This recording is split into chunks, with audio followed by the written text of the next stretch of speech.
Article 68 किसी जज या जज के तर्ज अमल के हवाले से पार्लियामेंट में बहस करने से मना करता है। सीनियर सियासतदान और कानूनदान एतजाज एहसन की बोल से गुफ्तगू कहा, आर्टिकल 68 के तहत अदलिया के किरदार पर बात नहीं की जा सकती। मजीद कहा, सुप्रीम कोर्ट का फैसला मानना जरूरी है।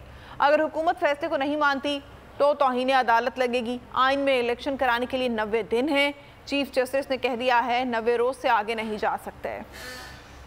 हर शख्स को ये इस पे कंटेम्प्ट भी दिलाई जा सकती है, क्योंकि आर्टिकल 68 के तहत आप अदलिया के किरदार को डिस्कस नहीं कर सकते on the floor of the house, के जाए कि आप उसके खिलाफ किरदार पूरी एक करारदाद पास कर रहे हो।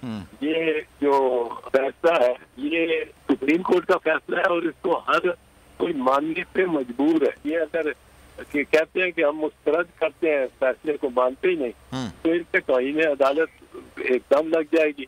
जो 90 दिन की कैद है, जो आइन में दी गई मियाद है, वो इलेक्शन कराने की वो अटल है, उससे कोई फरार नहीं। बुलेटिन में खबरों का सिलसिला अभी